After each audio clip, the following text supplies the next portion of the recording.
So, hi everyone, I am the student of Punjab University, Chandigarh, MCOM third semester.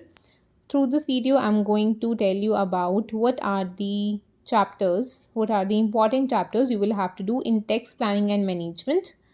ठीक है, so I am referring to the book Rajiv Kalyani by Rajiv Puri, Pooja Gaur and Joy Dhingra. यही book हमें ma'am ने लगवाई थी हमारे time में. सो ठीक है, लेट्स स्टार्ट कि आपको कौन सी यूनिट में से क्या क्या करना है. ठीक है, हर चीज़ बताती हूँ मैं आपको वन बाय वन.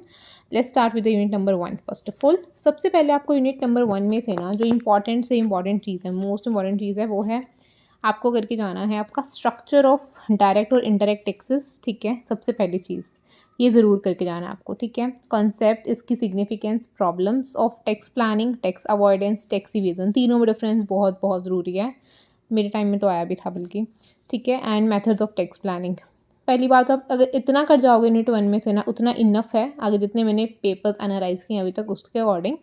लेकिन अगर आपको है भाई मेरे को तो एक्स्ट्रा पढ़ के जाना है, ठीक है, तो आप ये कर जाना. डेप्रिसिएशन अलाउंस के provisions, expenses on scientific research के provisions and amortisation of preliminary expenses के. इससे बाहर तो नहीं आएगा यूनिट 1 में से कुछ भी. ठीक है जी, जितने भी हमें एनालिसिस किए हैं प्रीवियस पेपर्स उसके अकॉर्डिंग. ठीक है, सो ये ही है यूनिट 1 में से. और बाकी ये जो चीज़ें रिलीफ एंड रिबेट्स एंड ये कुछ नहीं, ज़रूरत नहीं है पढ़ने की. ठीक है ना.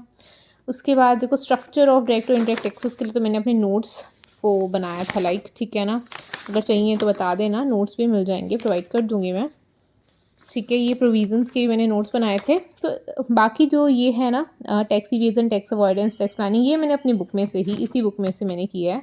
ठीक है, यूनिट नंबर 2 में आपको ना देखो, मैं लिखा भी हुआ अकॉर्डिंग टू क्वेश्चंस. तो मैं आपको इंपॉर्टेंट क्वेश्चंस लिखवा देती हूँ जो आपको करके जाने हैं. वो कर जाओगे अगर तो वो भी इनफ है, मोर देन इनफ है. ठीक है, तो आप लिख लो एक बारी क्वेश्चंस, मैं बोल देती हूँ. सबसे फर्स्ट लिखो आप classification of companies as per the income tax act. जो आपको करना है, इंपॉर्टेंट टॉपिक्स लिखवा रही हूँ मैं आपको. ठीक है, सबसे पहला है classification of companies as per the income tax act. Second is your residential status of a company and how would you determine the residential status of a company. ठीक है, ये मैंने सब बुक में से ही रेफर किया है. Explain the provisions related to carry forward and setup of losses. This is very very important question. ठीक है, मार्क कर लो, वेरी वेरी इंपॉर्टेंट.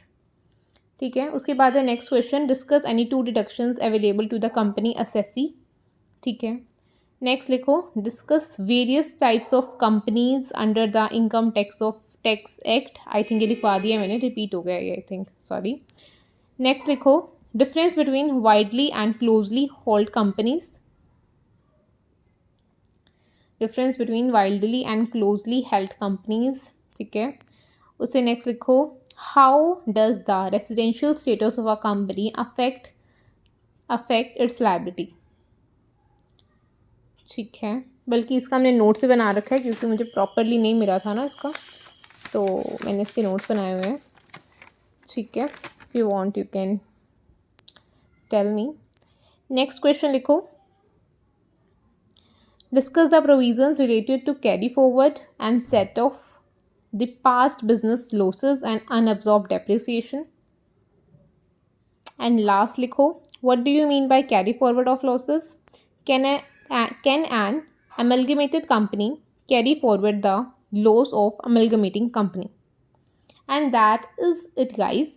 ये क्वेश्चंस कर लो, उससे बाहर कोई क्वेश्चन नहीं मिलेगा आपको यूनिट नंबर 2 में से, सिर्फ यही क्वेश्चंस करने हैं. ठीक है, सो यही इंपॉर्टेंट क्वेश्चंस है जो आपको यूनिट नंबर 2 में से करना है, nothing else. From unit number 3 mainly देखो कितना कुछ लिखा है इसमें. सिर्फ क्या करना है आपने, सिर्फ और सिर्फ आपको करना है ये सब. ये ओन और लीज, मेक और बाय, एक्सपैंड और कॉन्ट्रैक्ट, रिपेयर और रिप्लेस, दैट इज़ इट. और ये मैंने बुक में से नहीं किया, मैंने अपने खुद के नोट्स बनाए हैं. मैं आपको दिखा देती हूँ एक लुक, छोटी सी लुक. सो ये देखो, मैंने प्रॉपरली ऐसे बाय और लीज के हैं ये. मैंने ये प्रॉपर सॉल्व करके बना रखे हैं notes. Sale of assets and scientific research ये छोड़ देना, ये इतना इंपॉर्टेंट नहीं है. मेक और बाय का ये तो बहुत ही इंपॉर्टेंट है भाई टॉपिक. ठीक है, उसके बाद हैं हमारे वैसे ही हमारे रिपेयर एंड इंश्योरेंस वगैरह के हैं, तो ये सब है. आप ये चारों कर जाओगे, उससे अलग कुछ नहीं करना यूनिट नंबर 3 में से। ये इनफ है, बुक से कर लो, खुद के नोट्स बना के कर लो, मेरे से नोट्स ले लो, मर्ज़ी आपकी। यूनिट नंबर 4 में से आपको क्या करना है, जीएसटी, ठीक है, जो आपके सिलेबस में है, जीएसटी, इंट्रोडक्शन टू जीएसटी, ठीक है ना, और meaning of GST, features of GST, ठीक है, reasons for introducing the GST, ठीक है, एडवांटेजेस एंड डिसएडवांटेजेस जिसे बोलते हैं हम pros and cons of GST, ठीक है, रजिस्ट्रेशन प्रोसेस ज़रूर कर जाना प्लीज़, बहुत ज़्यादा इंपॉर्टेंट है। रजिस्ट्रेशन प्रोसेस ऑफ सर्विस और trader are provided under GST, बहुत ज़्यादा इंपॉर्टेंट है। Composition levy scheme is very important, ठीक है। सिर्फ यही करना है यूनिट नंबर 4 में से, नथिंग एल्स। ये इतना सारा जो दिया हुआ है हमें ना, ये सब, ये एप्लीकेबिलिटी ऑफ टैक्स लॉज वगैरह वगैरह कुछ नहीं करना है, ये इनपुट टैक्स क्रेडिट छोड़ देना। लेकिन अगर जो मैंने बताया आपको ये करके जाना ज़रूरी है, अगर ये भी नहीं करके गए फिर मैं कुछ नहीं कर सकती, ठीक है। बट अगर ये सब जो मैंने बताए हैं आपको चीज़ें, अगर ये सब प्रॉपरली कर जाते हो ना, तो बस इनफ है, कुछ करने की ज़रूरत नहीं है, पास हो जाओगे आप अच्छे वाले नंबरों से। 80/80 भी स्कोर कर सकते हो, क्योंकि इससे बाहर कुछ नहीं आने वाला गाइज, ठीक है। अगर आपको मेरी वीडियो अच्छी लगी हो तो please like and subscribe to my YouTube channel, ठीक है। एंड अगर आपको नोट्स चाहिए हो मेरे बनाए हुए इस चैप्टर के, इस सब्जेक्ट के, then you can message me, ठीक है, कमेंट कर सकते हो आप। Okay, thank you.